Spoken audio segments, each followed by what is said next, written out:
hoy un poco la idea es pues, recapitular un poquito alguna zona, alguna uva, algunos vinos y centrarnos un poquito en lo que es esa mecánica que nosotros llamamos maridaje.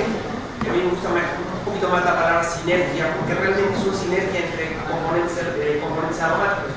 Entonces iremos hablando de todo eso. Es una presentación.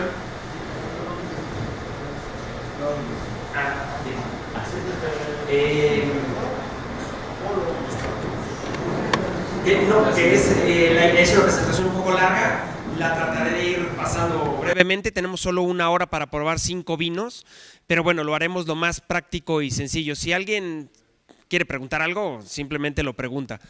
Si lo sabemos, lo respondemos. Si no, entre todos lo respondemos seguramente. Bien, muy bien. Bueno, si quieren vamos a ver Italia. Todo el mundo conoce Italia. Y simplemente para empezar con Italia, lo único que quiero recalcar es de cuando vemos Italia, vemos muchas provincias y todas estas con una característica diferente. Sabemos que Italia es el país con más varietales que existen en el mundo, ¿no? Tiene una cantidad de varietales impresionante y cada uno es autóctono de alguna zona en específico de Italia. Entonces sí es muy importante nada más tener en cuenta que cuando probemos Italia vamos a probar muchas uvas muy diferentes, muchos estilos diferentes de vino y por supuesto cada una de las zonas hace su estilo con uva particular. Entonces un poco nada más de esto. Para posicionarnos un poquito en lo que vamos a hablar, les traje un mapa de Italia. Todo el mundo conoce Italia, pues es muy representativa. Es muy representativa Italia. ¿Por qué? Pues porque por la forma que tiene, ¿no? El país de Italia. Italia tiene 2 o 3 detallitos que nada más hay que ahondar en orografía. La orografía, si se fijan en el norte, pues colinda un poco con Francia, con montañas, Suiza con montañas, un poco con Austria y algo más con Eslovenia. Entonces tenemos todo el norte lleno de montañas, tenemos buena altura, tenemos climatología fresca, seguramente los vinos tienen buena acidez, de no mucha maduración, entonces tendremos buenos equilibrios ahí. En cuanto empezamos a bajar, también vamos a tener buenos equilibrios, pero dado por una mecánica un poco diferente. Nos vamos a meter un poco más al centro de Italia, vamos a encontrar otras zonas, ya vamos a dejar el Lombardía un poco más arriba, lo que es Piamonte, y nos vamos a bajar un poco más a la zona central, ya al centro de lo que es Italia. Van a ver que está influenciada por 3 mares. Estos 3 mares son muy importantes para las diferentes zonas. Todo lo que está sobre el Adriático tiene una característica climatológica diferente y todo lo que está sobre el mar de Liguria y el Tirreno, la característica es completamente también diferente. Aunado a la cordillera central que llevamos, que nos va a dar orografías diferentes en los suelos. Entonces vamos a tener composiciones de suelos diferentes con climatologías circundantes diferentes, entonces vamos a tener muchos estilos, el mosaico va a ser muy grandote, no se parece uno a otro, aunque de repente hablemos de mismas uvas y no tengamos todas las uvas italianas aquí, que sería maravilloso, pero simplemente para posicionarnos y ver qué podemos hacer. En cuanto llegamos a la zona sur, la climatología va a cambiar, va a ser un poco más cálida, sigue siendo mediterránea con esos diferenciales térmicos, pero las islas van a marcar mucho. Todo lo que es las islas tienen una característica diferente. De hecho, los vinos son diferentes. Van a ver que el nivel alcohólico sube y entonces los vinos y los estilos van a ser también muy diferentes, igual que en Calabria, en Puglia, en la parte baja de Italia, ¿no? Pero bueno, simplemente los quiero acercar porque hay muchas más cosas que ver. Esto es lo que yo les decía. Tenemos unas cordilleras en el norte, tenemos una central que nos van a dar climatologías con los diferentes vientos. Entonces cada uno de los vientos va a influenciar a una de las zonas dándonos una climatología ideal. Y esa climatología la están viendo en dibujito. Y ese dibujito ven las zonas más frías en azul, un poco menos frías que esas zonas en verde. El verde va tornándose en amarillo hasta tener una zona un poco más cálida, sobre todo en las orillas de los mares, ¿no? Es importante, como bien saben, los ríos para estabilidad climatológica y los mares. Y entonces con esto vamos a ver que en las islas pues es mucha más la insolación que van a tener las uvas, mucho más el grado alcohólico y por supuesto el carácter aromático va a cambiar muchísimo, ¿sí? En el norte vamos a tener más influencia de los suelos, mineralidades, en toda Italia, pero a lo que voy yo es que lo que vamos a intentar es escudriñar un poquito de esto para poder sacarlo a lo que nos trae hoy, que es intentar ligar con la comida, ¿correcto? Rápido, una historia de Italia. 1861 no existía el concepto de denominación, pero ya se pretendía tener zonificaciones y estandarización de estos conceptos. Después de la Primera y Segunda Guerra Mundial es cuando se dan las denominaciones de origen, es cuando empiezan a surgir realmente las denominaciones de origen. ¿Podemos quitar ese ruido?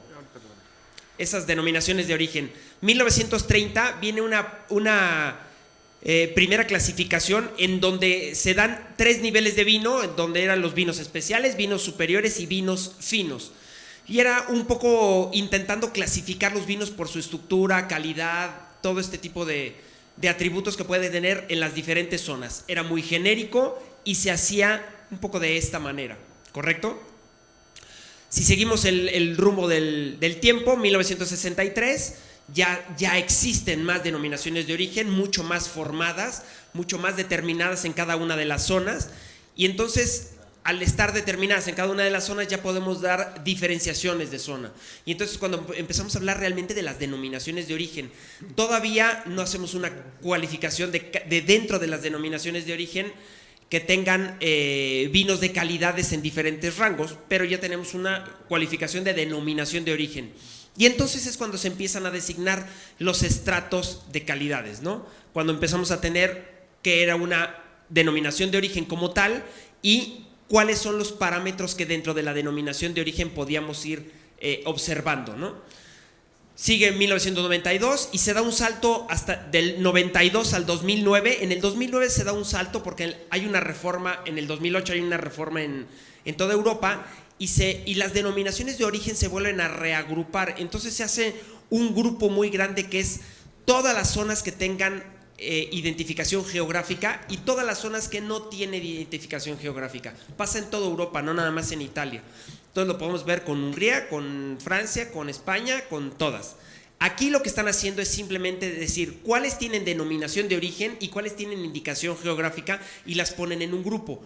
Y el segundo grupo es un grupo que no tiene indicación geográfica. Desde el 2008 esto es legal y entonces se da esta clasificación en toda Europa para entenderlo un poco mejor, porque estábamos un poco como perdidos en esta clasificación como tal, ¿no?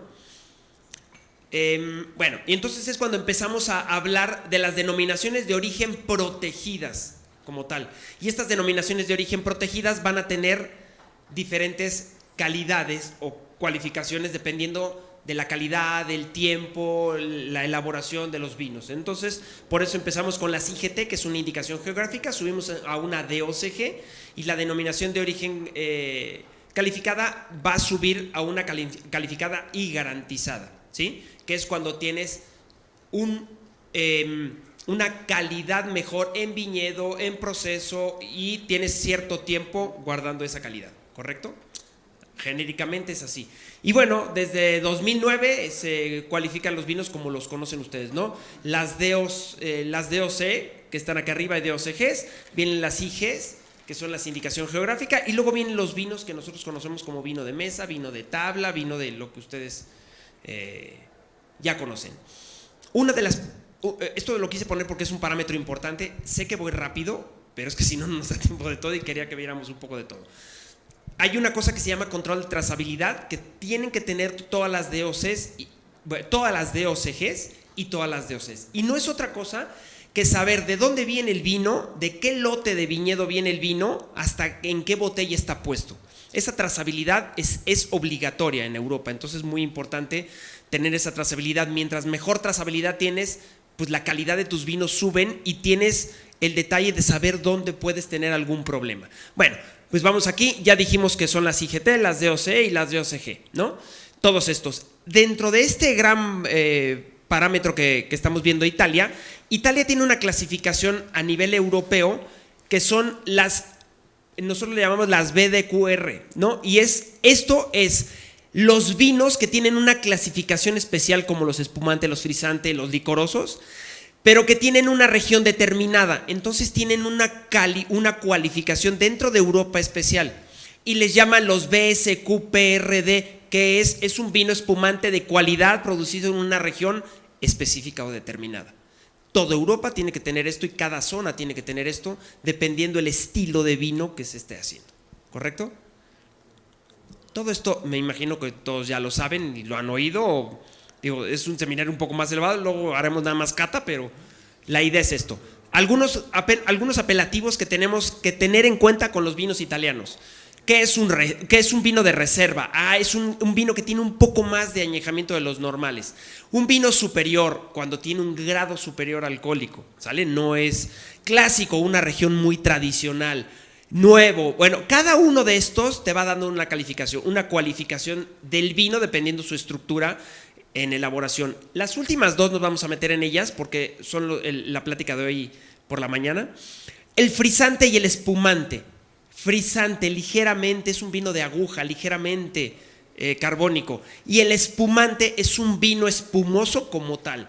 Tenemos varios métodos de elaboración, sabemos que es el método utilizado, el método champenois clásico o tradicional, y el método, empezaré hoy por Martinotti Charmat, ¿sale? Porque bien se hace en el Véneto el descubrimiento de esto de hacer un vino espumoso en tanque grande, ¿no? Pero bueno, o un gran vas que le llaman. Y luego tienen otras apelaciones cuando son licorosos, cuando son pasitos, si es rosado, si es tinto, si es blanco, si tiene añada, si es milesimado. Son como detallitos que vamos a ir viendo. DOCGs hay muchas. DOCs también hay bastantes en Italia, irán subiendo después de 5 años de cumplir con el régimen inferior, entonces ya pueden subir a la superior. Y vamos a Italia, y aquí está el mapa de Italia. De nuevo, y entonces quiero empezar a hablar un poco, como es el seminario de vinos espumantes y comida, me atreví a meter muchas cosas que a lo mejor no hemos visto, que seguro me tiran algo en la cabeza, pero bueno, no importa, siempre es importante ver cosas diferentes. Bien, entonces, en este seminario de los vinos espumantes, pues iremos a las zonas más importantes, o por lo menos las más conocidas de los vinos espumosos, ¿no? Espumantes en Italia, que son Piamonte, Lombardía, el Trentino, Véneto y la Emilia Romana. ¿Qué uvas se dan aquí? Bueno, pues tenemos de todo un poco, ¿no? Sabemos que las prosecos, las moscatos son pues las más famosas y de las más grandes en elaboración en estas zonas. Pero bueno, creo que algunas tintas también son importantes para la elaboración de estos estilos de vinos, como por ejemplo los lambruscos. Y bueno, los más conocidos, por supuesto, son el prosecco de la zona del Véneto y de la zona de Piamonte del Asti, ¿no? Entonces, pues bueno, ya con eso nos quedamos un poco y tenemos pues muchos litros hechos de esta mecánica. Son dos tipos de elaboraciones y con ello nos vamos a quedar. Vinos, bueno, antes de seguir aquí, yo creo que los dos más importantes son estos y por supuesto el Franciacorta, ¿no? Que lo dejamos un poco de lado, hay menos producción, pero el Franciacorta es el jefe, a lo mejor, no, es uno de los grandes vinos espumosos de método champenois también de elaboración. Bien. Frisantes, ¿qué es un vino frisante? Es aquel que tiene poco gas carbónico, que tiene poca estructura de presión, tiene muy poquitas atmósferas. Las atmósferas es la presión que tiene el gas carbónico.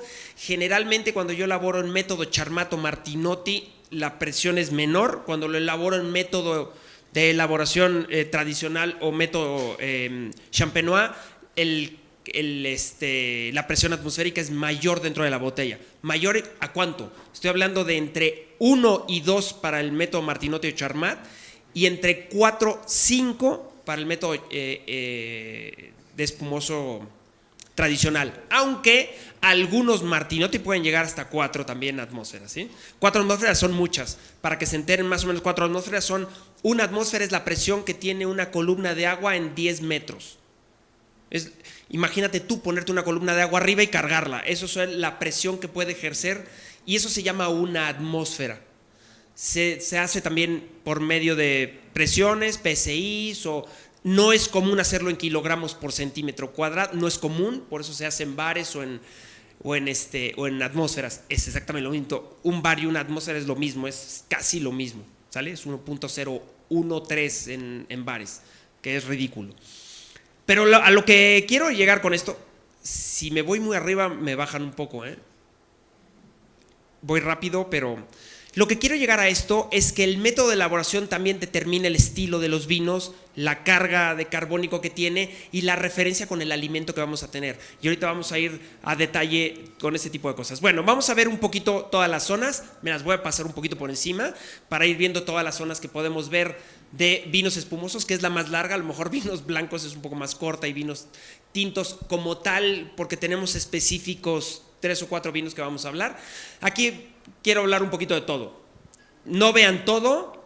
Asti es en la zona de Piamonte, muy cerquita de la ciudad, en las montañas un poco sureñas, divididas por un río que es el Po.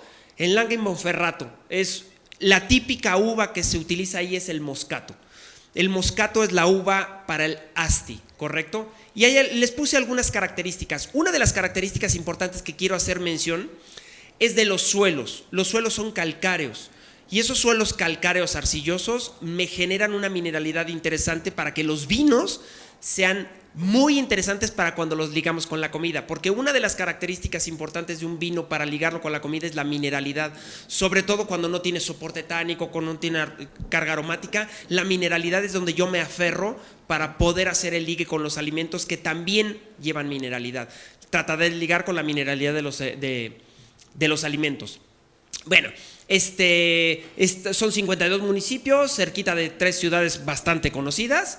Y bueno, normalmente los Asti tienen un porcentaje en alcohólico de 12, 12,5, 11,5, por ahí estarán, con un residuo azucarado o un residuo de extracto seco que le llamamos, que es al 17%. O sea que tenemos un 17% gramos por litro de azúcar final.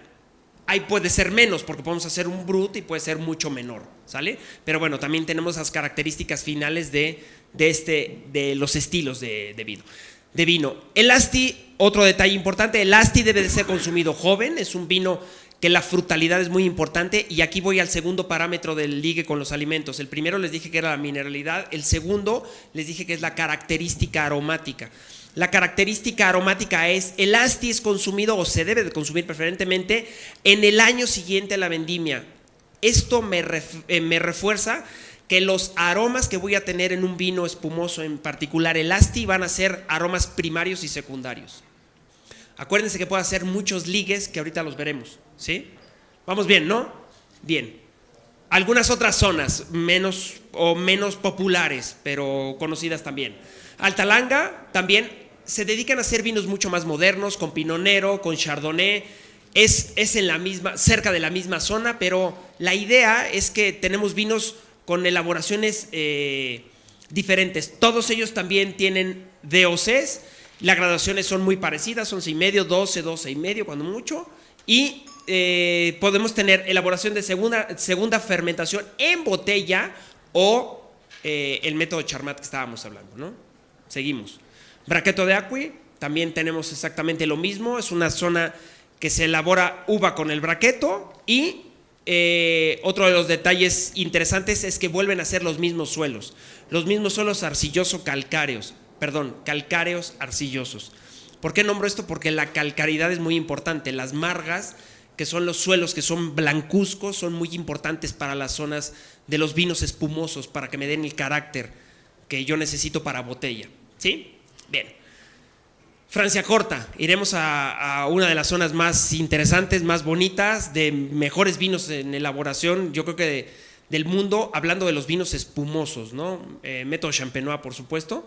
Y bueno, es una zona vieja, es una zona que tenía algunos detalles con el gobierno que no pagaba impuestos, entonces el nombre viene muy de por ahí. Tiene DOCs 1967, ya tiene una DOCG desde el 95, entonces podemos hacer vinos de muy alta calidad.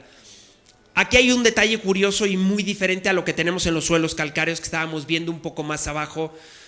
Toda Italia, ¿se acuerdan cuando yo les estaba mostrando el mapa? El mapa nos ayuda, yo me referencio mucho a los suelos porque los suelos nos dan mucha estructura de los vinos.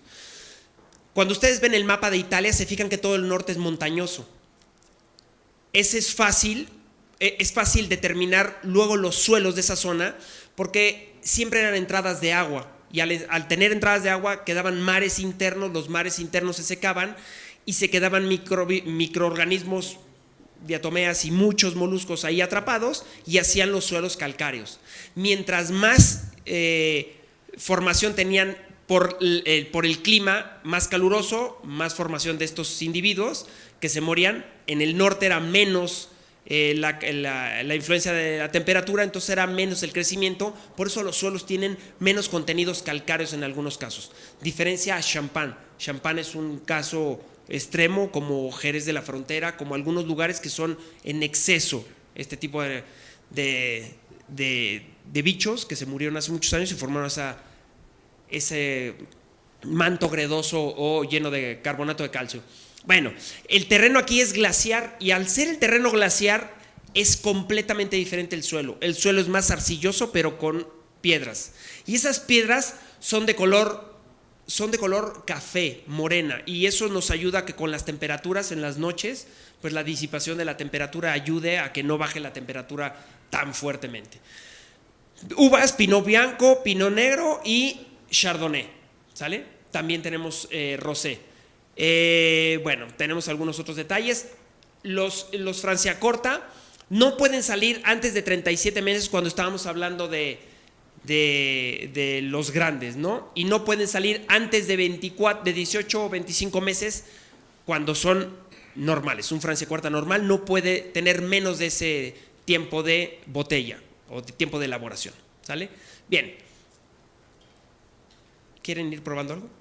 Sí, ¿verdad? Bien, podemos ir sirviendo el primero. Voy hablando, voy sirviendo y sigo con la plática porque si no se nos acaba. Oltrepò Pavese, otra de las zonas que está en Lombardía, a lo mejor no tan famosa como Franciacorta, pero bueno. Y tenemos el Alto Adige. Alto Adige también hace vinos espumosos dentro de Italia y tiene vinos de gran nivel como milesimados, añadas y reservas. Y tenemos el Véneto, que el Véneto es otra de las grandes zonas junto con Asti de grandes producciones de vino. Y entonces tenemos dos uvas importantes, en el Asti el Moscato y en el Véneto el Prosecco, la Glera, ¿no? Que antiguamente era Glera, se cambiaba a Prosecco, hoy en día se empieza a llamar Glera de nuevo.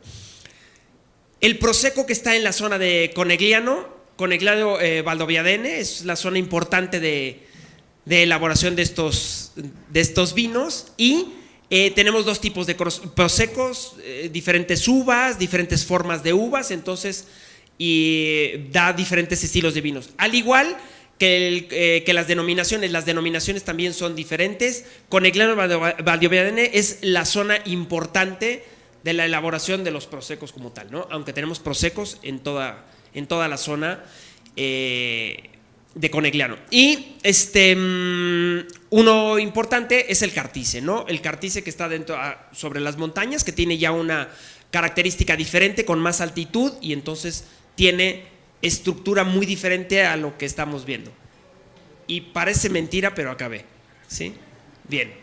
Ahora me voy a ir. Me falta Lambrusco, porque vamos a probar ahorita el Lambrusco. El Lambrusco es de otra zona que se llama Emilia Romana. Emilia Romana está inmediatamente abajo de Lombardía. Si ven en su mapita, ahí lo pueden encontrar de color amarillo.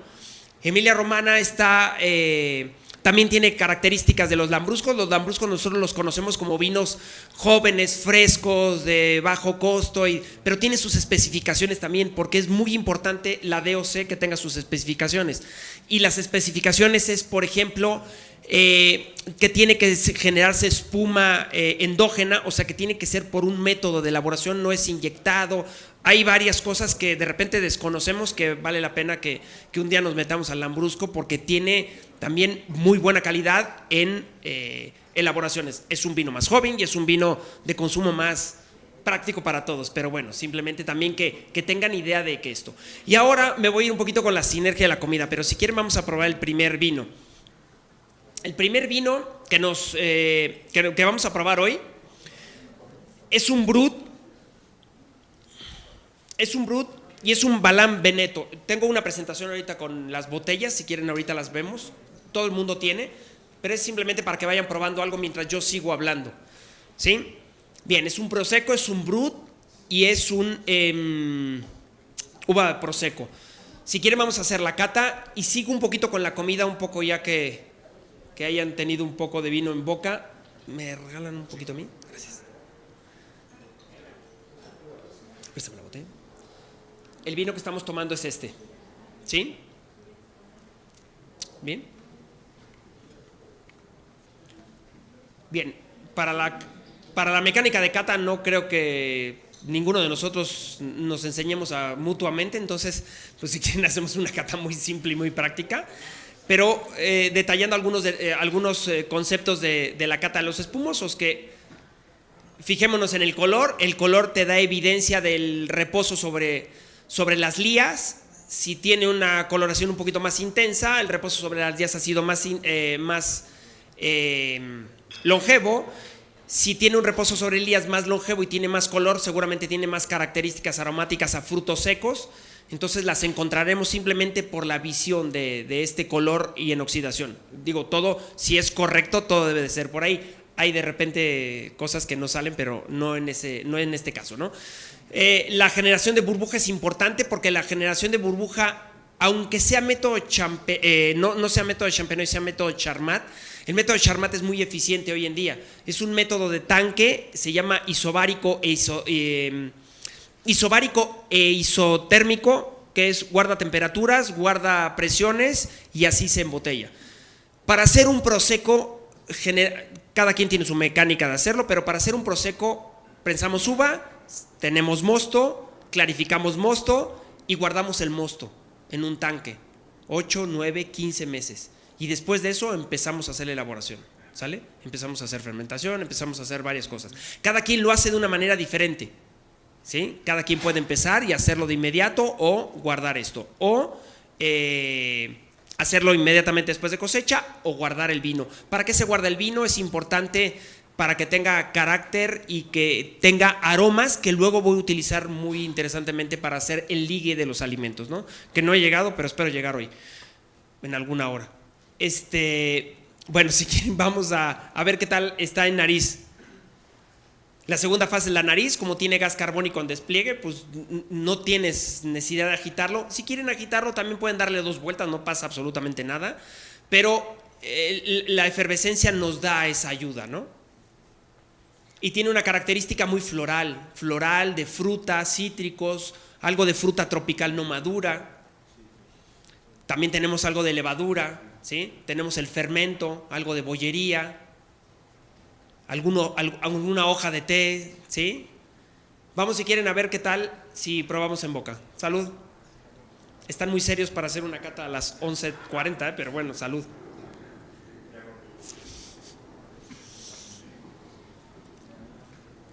Como sabemos, la característica de la burbuja y la calidad de la burbuja no se ve, se siente. Es táctil el asunto. O sea, porque yo puedo ser interferido por la visión, porque veo mal, porque uso lentes, porque no hay luz, porque mi percepción de la burbuja es más chiquita, más grande, pero en boca no engaña nada. Entonces, al caer en boca, el despliegue de burbuja es importante, es amplio, es de un despliegue pequeño de burbuja y tiene un resto ligeramente dulce, ¿no? Ese abocado que nos va dejando ese sabor rico que tienen los prosecos comúnmente, ¿no? Que lo hace agradable, fresco y muy, muy fácil de comercializar para todo el mundo, empezando por la comida, y veremos ahora todo ese rollo. ¿Podemos descorchar el segundo? Van sirviendo y yo sigo hablando, ¿les parece bien? ¿Alguien quiere hacer algún comentario del vino? ¿Les gustó? ¿No les gustó? ¿Está bueno? ¿No? Ahora yo pregunto. Está maravilloso. Es correcto. ¿Perdón? Muy bien, bueno, perfecto. Entonces, vamos bien, abrimos bien el paladar, vino ligeramente abocado, con una buena respuesta de burbuja en boca, largo, medio, con un paso medio en boca, pero con toda esa frutalidad, la melosidad que estábamos hablando de las frutas, ¿no? Antes.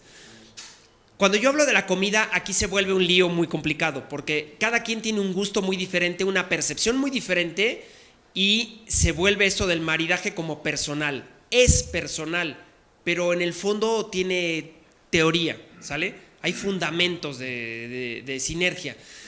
No porque a mí me guste, es porque mi cuate es el que hace el vino, o yo lo importo y pues por eso liga, ¿no? No funciona un poco así. Funciona porque hay elementos detrás de esto que me van a ayudar a ligar. ¿Cuáles son los elementos que me van a ayudar a ligar? Esto es una foto muy representativa de cómo podemos ligar los alimentos en general con todo esto. Si se fijan, los colores van muy equiparados con lo que se están comiendo. ¿Sí alcanzan a ver? Los vinos espumosos generalmente van con platos ligeros, platos de colores suaves, entradas, van con todo, Pero a lo que voy yo lo estoy acercando de una manera un poco diferente de verlo.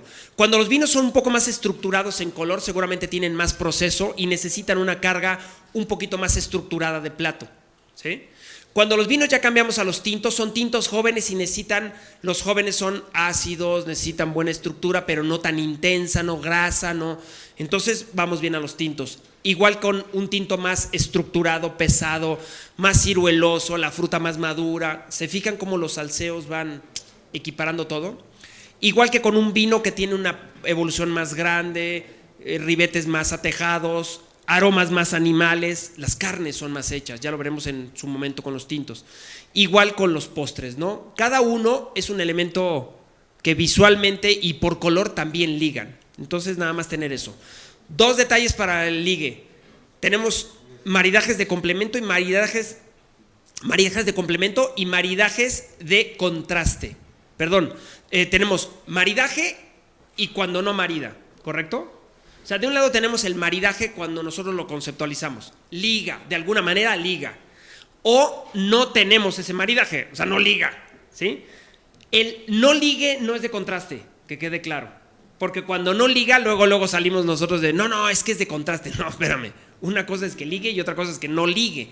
Primero, ¿liga o no liga? Sí liga, perfecto. Dentro de ese ligue puede ser de complemento o de contraste. ¿Estamos bien? De complemento hay elementos aromáticos que se equiparan en saber rico. De contraste hay elementos aromáticos, gustativos o de textura que chocan y sabe rico. Así funciona esto, ¿sí? Simplemente como para bajarlo. ¿Con qué lo podemos hacer? Pues con todo esto. ¿Qué elementos te da estructura?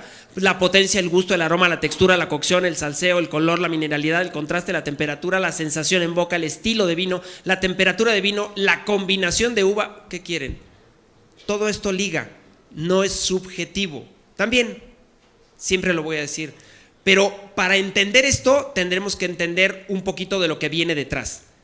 Para entender todo este rollo que les digo, tenemos que saber elaborar, ver qué aromas sacamos de la elaboración y después de sacar estos aromas empezamos a ligar. Vamos al vino antes de que se caliente y les voy a dejar cuáles son las características del tipo de vino que nosotros estamos tomando, cuáles son las características y los aromas para que nosotros podamos ligarlo con los elementos de la comida. ¿Vamos bien? Bien. Segundo vino. ¿Me sirven un poquito? ¿Tienen por ahí? Gracias. El segundo vino que vamos a tomar, déjenme, las gafas no me dejan. Tor de Elmo es un Véneto, es un Prosecco, ¿sí? Nuevamente. Si quieren vamos a la copa. Si se fijan, la característica en color varía con el vino anterior, ¿sí? La característica en color es mucho más sutil, es mucho más tendiendo a los colores paja. La generación de burbuja también es abundante, es pequeña tirando a media, pero es abundante, forma un buen rosario en la parte superior.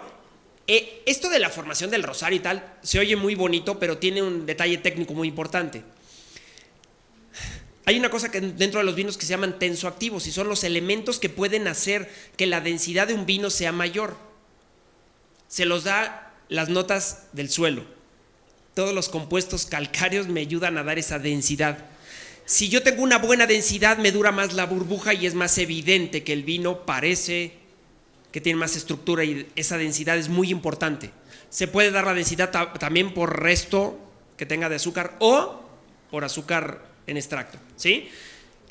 Nada más como detalle curioso. Es mucho más difícil cuando tienes esta estructura que la burbuja salga, por eso de repente ven que la burbuja le cuesta salir. La nucleación es mucho más complicada, ¿sale? Pero vamos, si quieren a ver qué tal está en nariz.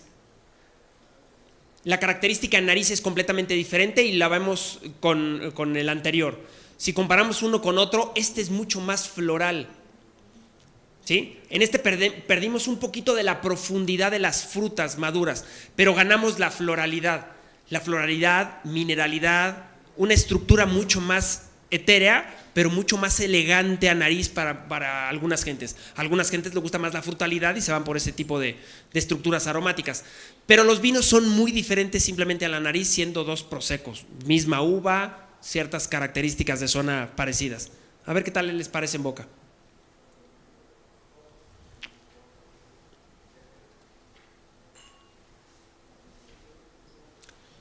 ¿Qué tal está en boca? El despliegue de la burbuja también es muy bueno.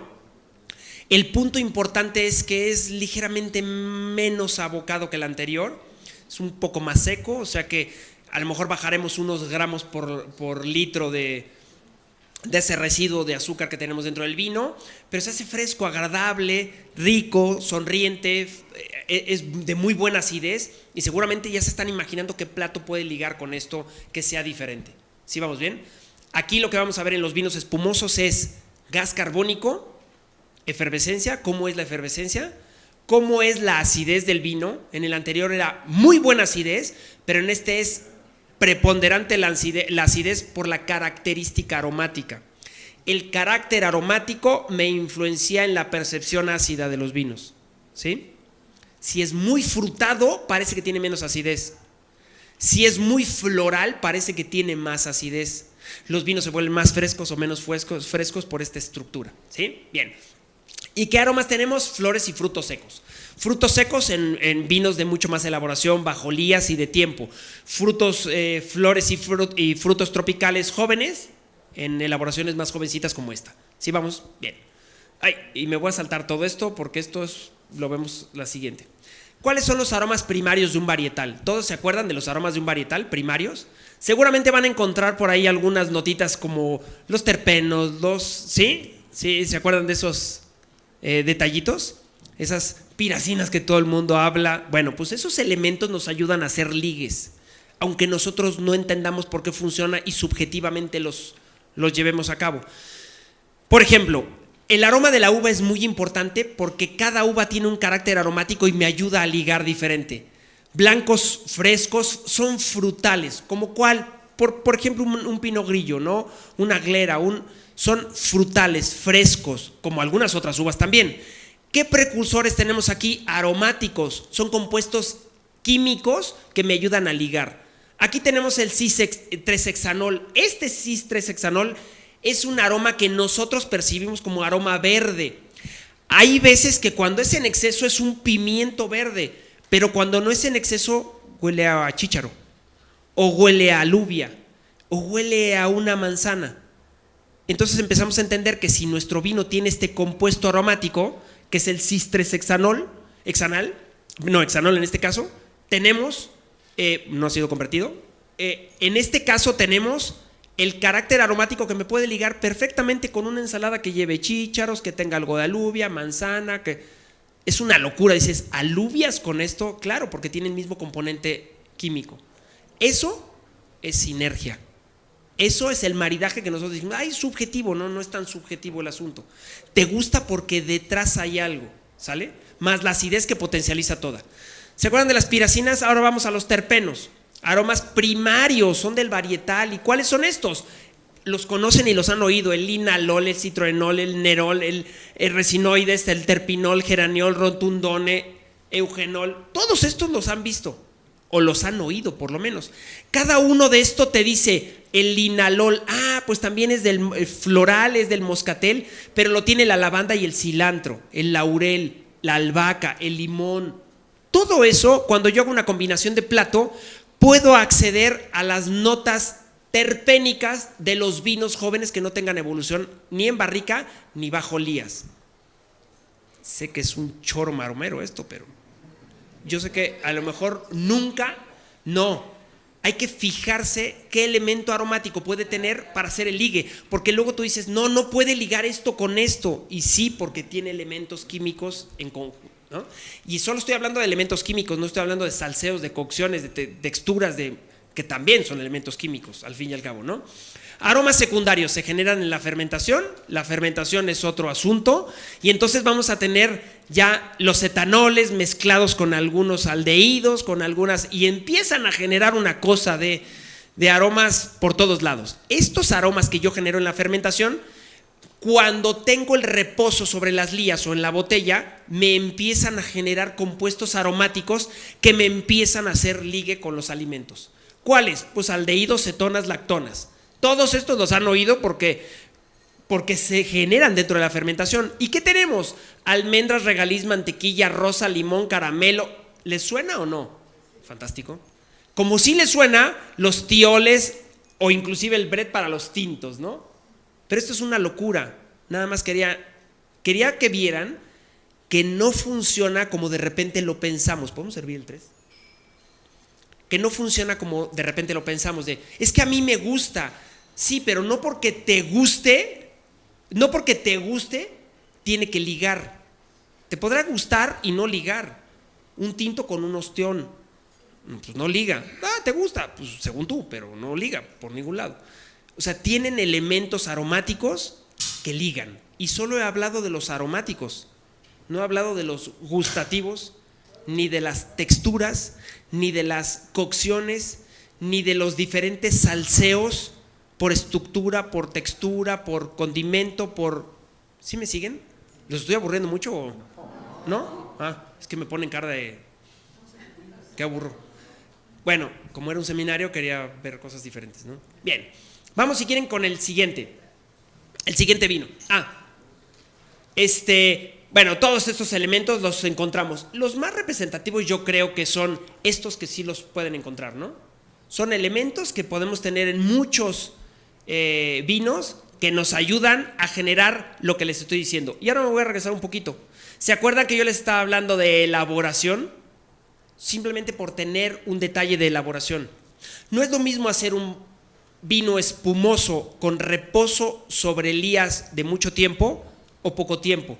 O sea que cuando les estén dando un prosecco o un método champenois o un método tradicional de elaboración larga sobre lías, el carácter aromático va a ser diferente y entonces el ligue va a ser diferente, la textura va a ser diferente, porque si dejas lías hay manoproteínas y si hay manoproteínas hay textura más abundante, frutos secos y se eliminan los frutos tropicales. ¿Sí vamos bien? ¿Se fijan cómo sí tiene una coherencia el maridaje? No es de, tráete algo para comer. No funciona. Si lo haces bien, sabe rico. Y si lo haces rico, generas endorfinas. Y si generas endorfinas, sonríes. Y si sonríes, vives más años. Y sano. De verdad es así funciona esto. ¿Sale? El vino es un generador súper abundante de endorfinas. O sea, por eso cuando tomas una copita de vino y sonríes, estás sano seguro, porque tu generación es automática. Si no sonríes, yo iría al doctor. ¿Vamos al 3? Bien. Bien, vamos al prosecco número 3. El prosecco número 3...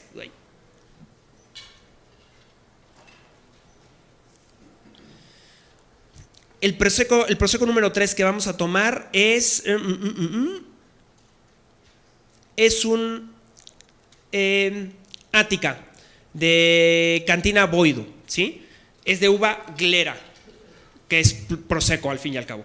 Si quieren probemos, como es una cata que...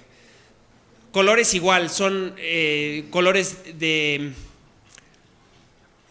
capa media, no son muy intensos, son tendiendo a la nota de paja, con destellos un poco más dorados, ligeramente verdosos. Este color es diferente al anterior. Los verdosos son más notorios aquí, los pajas son anteriores con dorados. Muy buen despliegue de burbuja, también tiene esa densidad que estábamos viendo. Y la nariz, si se fijan, es una combinación entre los dos primeros. Tiene flores y tiene fruta. Este ya empieza a entrar a la bollería y algún detallito, un poquito de más elaboración de fruta, de levadura como tal, ¿sí? Es un poco más corto en aroma también porque seguramente la floralidad no es tan abundante, que es lo primero que encontramos. Vamos a ver en boca qué tal se despliega. Ya podemos servir, uy, se me fueron, el 3, el 4.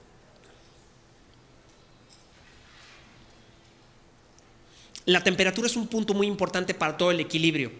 Si la temperatura varía, el despliegue de la burbuja y la nucleación varía, ¿sí? O sea, la haces más evidente, más rápida, con una pérdida de frescura en el vino. Y entonces no es que pierda acidez, también pierde gas carbónico y al perder, pierdes sensación de frescura, no acidez como tal, ¿sí? Por eso los espumosos se toman fríos, para evidenciar la acidez que tiene y que el gas carbónico no fluya y con eso hacerlo mucho más fresco de lo que realmente es, ¿no? Si yo me fuera a tomar cualquiera de estos prosecos, seguramente los combinarían con algo de comida. ¿Con qué los combinarían? Y es cuando yo empiezo a preguntarles, pues, ¿qué se les antoja, no? Y todos tenemos un angelito dentro, aunque ustedes no crean, ¿sí? Aunque luego no le hacemos caso, ¿no? De, ya no te tomes esta última. No, sí, ya, póngale, ¿no? Ese angelito, no te metas por esta calle, póngale, vas, ¿no? El poli a la mitad. Así funciona el angelito, lo que pasa es que no le hacemos mucho caso. Cuando le hacemos caso, empezamos a hacer cosas interesantes. ¿Con qué se comen esto? ¿Con qué se comerían los 3 primeros que probamos? Son bien diferentes los 3, y los 3 son prosecos, ¿eh? Son muy diferentes los 3. ¿Con qué? A lo mejor algo fresco de entrada, una ensalada. Pero la ensalada, ¿con qué iría? ¿Con el primero, con el segundo o con el tercero? Porque voy a ser más específico. ¿Con el segundo o con el primero? Con el primero a lo mejor si le pones unos tropiezos de fruta, entonces haces el ligue con fruta. Exactamente. Si me voy al segundo, a lo mejor busco una cosa más mineral, porque el vino era más floral, con mucho más tendencia a esa mineralidad sobre boca. Entonces a lo mejor buscaría algo más directo de mar, algo más una ostra, un carpaccio, algo más franco, más marcado, ¿no? Que tenga esa mineralidad. Y el tercero, a lo mejor es una combinación de los dos. Puede estar jugando entre uno y otro, pero si se fijan es bonito probar un vino y que el vino te vaya desplegando cuestiones interesantes en nariz y boca. Por supuesto que todos los prosecos son de aperitivo, pero nos podemos pasar la comida con prosecco perfectamente bien, ¿sí? Mientras no sea algo mejor algo muy graso que opaque al vino, podemos seguir con esto. Y estoy hablando de moles y estoy hablando de cosas muy especiadas, de mucha estructura, de mucha combinación, sin tener esa grasa pesada que a lo mejor no me ayuda. Que inclusive con la grasa la acidez es perfecta para limpiar boca, ¿no? Bien, vamos ¿ya sirvieron? Sí, gracias. Vamos al siguiente. No les enseñé botella del 3, ¿verdad? No. 3. ¿Sí? Si quieren luego pasamos una ronda. 4 es un prosecco, es de Mioneto. Mioneto es de DOC Treviso. ¿Sí? Listo. ¿Quieren? Vamos al vino. Y ya nada más cierro un poquito con esto. Igual, característica, diferenciar los prosecos es muy complicado cuando son muchos, porque ¿cómo los ordenas? Y un poco me fui por intuición de, vamos a hacerlo con un ligero abocado para seguir con algo un poco más ácido que vaya marcando. Siempre el primer ataque de boca es rico y sabroso y a todos nos gusta que tenga un poquito de todo lo que nos gusta. Si a lo mejor lo hacemos ácido como deberíamos hacer una cata, para mi punto de vista es que el golpe es más rudo a boca. Y sin embargo con esta nota abocada todo el mundo quedamos contentos, a gustos y felices. Color, tiene esa tendencia de color pajizo con buen despliegue de burbuja. Algún día hablaremos de la nucleación, pero bueno, la nucleación de las burbujas se da en el fondo de la copa por imperfección y por muchas otras cosas, pero siempre tiene un punto de salida, siempre. Y es hidrostático el asunto, por eso cuando sale la burbuja la ven chiquititita y cuando va subiendo la ven grandototota por presión, ¿sale? Entonces, si quieren vamos a la nariz a ver qué tal está en nariz. Me estoy saltando algunos pasos que lo saben de sobra y no voy a redundar en eso cuando se lo saben mejor que yo. ¿Qué tal está en nariz? En nariz tenemos flores, tenemos frutas, pero es más meloso que todo esto, ¿no? Esas notas de elaboración tirando a la miel, a los almíbares, a todo eso es mucho más notorio aquí, ¿no? La fruta un poquito más madura. Y si quieren vamos a probarlo, a ver qué tal está en la boca. En la boca vuelve a tener el mismo reflejo, ¿no? El mismo reflejo es de limpieza, acidez, equilibrio, buen despliegue de burbuja, resto aromático. O sea, son muy... Cualquier prosecco que tomes tiene la calidad de una línea hacia arriba. Es difícil encontrar algo que no esté bien hecho, ¿sale? Entonces seguramente cualquier prosecco les va a encantar porque tienen estructura, equilibrio, tienen todos los puntos que estamos buscando para esa sinergia con alimento. ¿Vamos bien? Bien, fantástico. Yo les decía, les dejé esto que es como de clase, pero es importante porque es un poco ver cómo lo hacemos. ¿Cómo hacemos el vino? Ya podemos servir el último, ¿no? ¿Cómo hacemos el vino? ¿Cómo es la estructura del vino? Para nosotros analizar esa estructura. Si nosotros sabemos elaborar, perfectamente sabemos qué aromas podemos tener y perfectamente podemos hacer una sinergia. Quien no tiene concepto de elaboración está perdido en la sinergia. Perdón que les diga, pero hay mucha gente en un restaurante que sale sin saber cómo se elabora y te liga y tú dices, híjole, ¿cómo me ligas si no entiendes lo que estás atrás ligando, ¿no? Entonces sí es importante nada más hacer esa referencia entre nosotros, que tenemos que tener como la base de cómo se elabora, cuáles 2 o 3 conceptos de clima, suelo, uva, método, y con eso seguramente ganamos un chorro de cosas para poder ligar mejor. Sí, vamos bien, ¿no? Bien. Esto es un método de elaboración para blancos, que lo veremos en un ratito, pero tenemos método Champenois y método Charmat para todos los espumosos espumantes y los frisantes. Los frisantes no he platicado mucho de ellos. Los frisantes son vinos que tienen un resto de gas carbónico producidos de fermentación. O sea, la idea es que el gas carbónico sea endógeno. ¿Qué es esto? Que se genere dentro de la misma elaboración, no que venga de fuera, no que yo se lo inyecte. Cuando es endógeno es pequeñito, elegante, sutil, bien integrado, con despliegue en boca lento.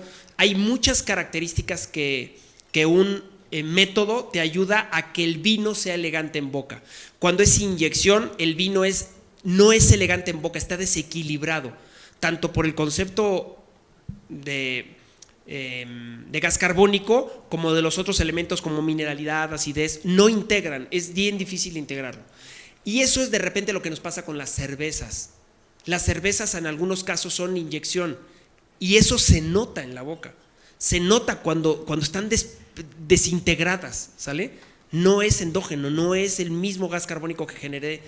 Aunque sí es en las cervezas el mismo gas carbónico que generan en la fermentación, lo guardan y se lo inyectan. Sí es el mismo, van a decirme, pero bueno, a lo que voy yo es que no es integrado, ¿no? ¿Vamos bien? Vamos al último. El último es un lambrusco. Sí, ay, ya les iba a poner un... Ya, mal tiempo. A ver si me deja. No, les iba a poner las fotos, pero bueno, tarde ya fue.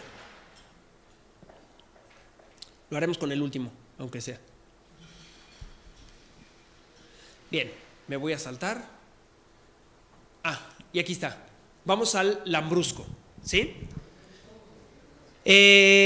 Lambrusco, uva tinta, también de generación de gas carbónico. La generación de gas carbónico es mucho menor. Si se fijan, la presencia de gas carbónico es menor. Es más difícil hacer tintos con gas carbónico porque influyen ahí simpáticamente. Para que genere gas carbónico necesitas no tener resto tánico. El resto tánico te evita que generes gas carbónico o que por lo menos se genere mejor gas carbónico de más calidad. Por eso no hay tanto vino espumoso tinto, ¿sí? A menos que sea una tintorera, que puedes hacer un tinto sin generar esa mecánica de tanino, ¿no? Y pues, si quieren vamos a ver qué tal está en nariz y boca. La coloración, bueno, ustedes lo hacen mejor que yo. Es una nota, Para leer los vinos es muy fácil, es del centro para las orillas. Una coloración fresa, frambuesa, cereza, con un ribete ligeramente teja, ¿sí? Si van por ahí. La oxidación es mucho más evidente en los tintos espumosos y en los tintos dulces, mucho más evidente. ¿Por qué? Por los procesos, ¿sale? Tengo que desecar, se oxida y es más complicado hacerlo. Si quieren vamos a la nariz a ver qué tal. Y en la nariz tenemos una compota de frutas completamente diferentes. Aquí ya no son frutos tropicales, aquí ya son frutos un poco más rojos, ¿sí? Aunque se cuela algún durazno por ahí seguramente, pero tenemos rojos, negros, frambuesas, cerezas, alguna mora, restos de fermentación, ¿sí? Algo de gas carbónico. Y vamos a la boca a ver qué tal.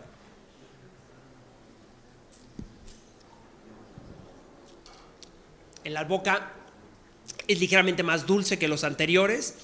La acidez parece que es más elevada, pero no es más elevada.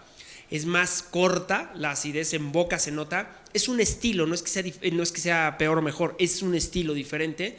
Tiene el despliegue de gas carbónico que tampoco es tan evidente como lo veíamos en los prosecos. Y la longitud del vino en boca, pues también es media, ¿no? Es una corta media, no queda tanto tiempo en boca. Y entonces te deja esas notas un poco más de uva y de proceso de uva, ¿no?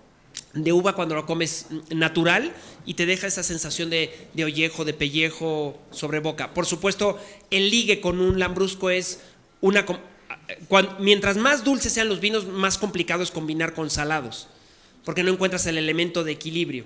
Hay muy poquitas cosas que pasa eso. Un oporto con queso, sí se puede. Pero a lo que voy yo, sé que me van a decir alguna cosa de esas, porque saben de eso mucho, pero el dulzor suele chocar de repente con las cosas que no son dulces, porque no encuentra el ligue, no encuentra el ancla dentro del plato. Si el plato tiene un ancla, es fácilmente que se asimile a eso. Por ejemplo, un salseo dulce, ciruelado, cosas así, es fácil el anclaje, porque tienes aroma y tienes textura, y es su ancla. Y entonces el vino es fácil de hacer el anclaje con eso, ¿no? Muy bien, bueno, ya una hora exacta, para que no digan. ¿Alguna pregunta, alguna cuestión, algún detalle?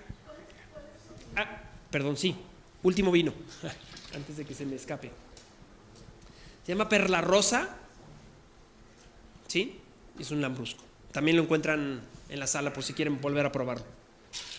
Sí, perdón.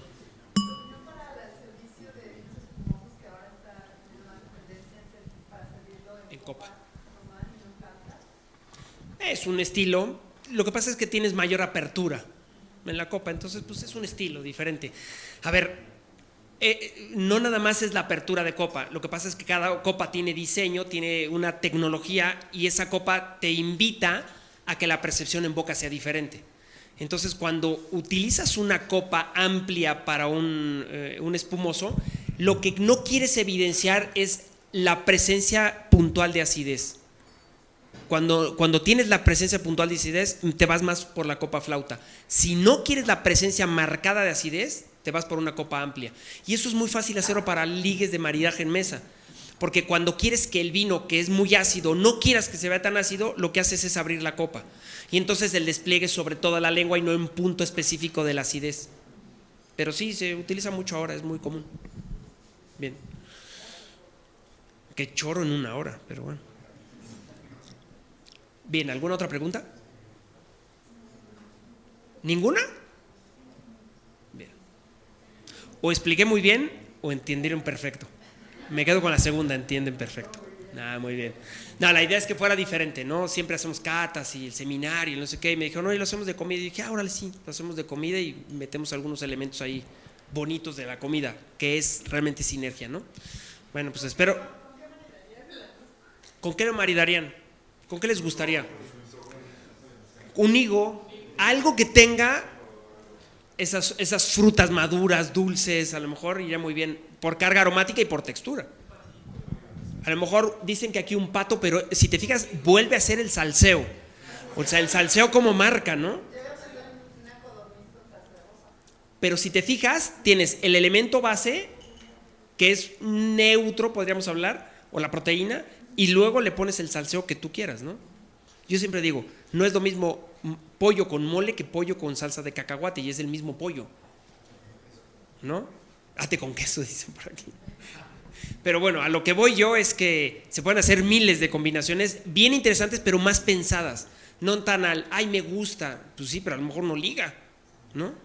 Bien. Si no hay más preguntas. Bueno, muchas gracias.